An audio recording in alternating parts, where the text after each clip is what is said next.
तो लेखक ने ये बताने की कोशिश की है कि बचपन में उनकी माँ उन्हें जो सिखाया करती थी कि हमें पेड़ पौधों को शाम के वक्त में नहीं छेड़ना चाहिए, तोड़ना नहीं चाहिए। वे दुखी होते हैं, बद्दुआ देते हैं। कबूतरों को नहीं सताना चाहिए, वे हज़रत मोहम्मद के अजीज़ होते हैं। और मुर्गे को भी परेशान नहीं करना चाहिए क्योंकि वह मुल्ला से पहले, अजान से पहले हमें उठाता है। तो इन पंक्तियों में लेखक ने अपने बचपन की सीख जो उन्हें माँ से मिली थी उसके बारे में बताया। अब यहाँ पर पंक्ति है, सबकी पूजा एक सी अलग अलग है रीत, मस्जिद जाए मौलवी कोयल गाए गीत। अब इन पंक्तियों के द्वारा लेखक ये बताना चाहते हैं कि सबकी पूजा एक सी है, अर्थात एक जैसी है, चाहे वो हिंदू हो, मुस्लिम हो। कहने का मतलब ये है कि सबकी सीख, जो सब सीख देते हैं, वो एक होती है। चाहे वो सिख हो या ईसाई हो या मुस्लिम हो या हिंदू, सभी एक ही ईश्वर का गुणगान करते हैं। उनका रूप अलग है लेकिन उनका तरीका अलग अलग है।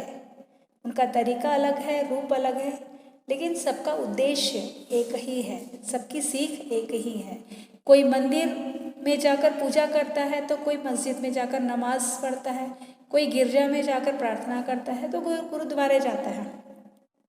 इसलिए कहा गया है कि सबकी रीत, तरीका अलग अलग है। मौलवी मस्जिद में जाकर लोगों को अल्लाह की इबादत सुनाकर प्रसन्न करते हैं, वैसे ही कोयल बागों में, पेड़ों में बैठकर अपने मधुर बोल से, मधुर गीत से सबको प्रसन्न करती है। अब यहाँ पर लेखक ने अपने जीवन की एक घटना का वर्णन किया है। जब वह अपनी माँ के साथ ग्वालियर में रहते थे तो उनका मकान बहुत बड़ा था। मकान में दालान में 2 रोशनदान थे। अब रोशनदान मतलब होते हैं झरोखा, जिसको आप वेंटिलेटर कहते हैं आज, ठीक है। तो रोशनदान थे, उसमें कबूतर के एक जोड़े ने अपना घोंसला बनाया था। एक बार बिल्ली ने उचक्कर उसमें रखे 2 अंडों में से एक अंडा तोड़ दिया। लेखक की माँ ने देखा तो उन्हें बहुत दुख हुआ। बिल्ली के द्वारा अंडे तोड़ने के कारण लेखक की माँ बहुत दुखी हुई, तो उन्होंने स्टूल पर चढ़कर दूसरे अंडे को बचाने की कोशिश की कि बिल्ली दूसरा अंडा भी न तोड़ दे। तो लेखक की माँ जब अंडे को बचाने की कोशिश कर रही थी तो इसी कोशिश में दूसरा अंडा उन्हीं के हाथ से गिरकर टूट गया। कबूतर परेशानी से इधर उधर फड़फड़ा रहे थे क्योंकि उन्हें उनके घोंसलों में कोई भी अंडा नजर नहीं आ रहा था। अब उनकी आंखों में दुख देखकर मेरी माँ की, मतलब लेखक की माँ की आंखों में आंसू आ गए और इस गुनाह को खुदा से मुआफ़ करने के लिए, कराने के लिए उन्होंने पूरे दिन रोज़ा रखा। दिन भर कुछ नहीं खाया पिया, सिर्फ रोती ही रही और बार बार नमाज पढ़ कर खुदा से, अल्लाह से अपनी इस गलती को माफ़ करने की दुआ मांगती रही, प्रार्थना करती रही कि उनसे जो गुनाह हो गया था, जो अपराध हुआ था, उसकी माफ़ी वह मांग रही थी। तो वास्तविकता में बच्चों, आज के समय में ऐसे लोग आपको नहीं दिखाई देंगे जो दूसरों के दुख में, कबूतर के दुख में उनकी माँ दुखी थी, परेशान थी और उनके लिए उपवास रखा।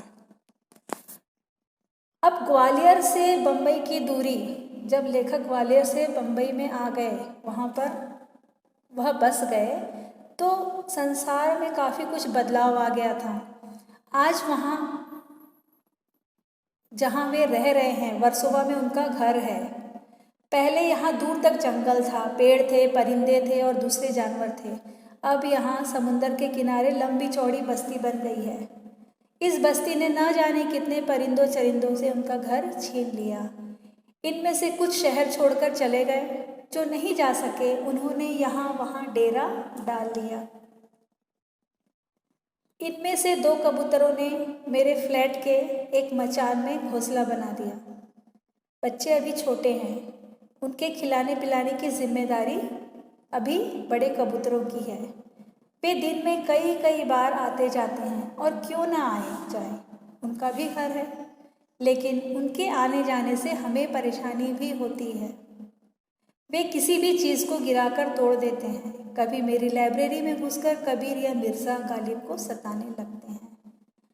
अब यहाँ बम्बई के घर में जो स्थिति है उसका वर्णन किया है कि पहले वहाँ जंगल था, लंबी चौड़ी बस्ती बन गई है अब समुद्र के किनारे, और बस्ती बनने से कई परिंदों पशु पक्षियों के घर उजड़ गए, घर छीन लिए गए, कुछ घर शहर छोड़कर चले गए, और जो पंछी नहीं जा सके उन्होंने इधर उधर डेरा डाल दिया। डेरा मतलब होता है अस्थायी घर, कुछ समय के लिए एक स्थान पर बस जाना, वो अस्थायी होता है।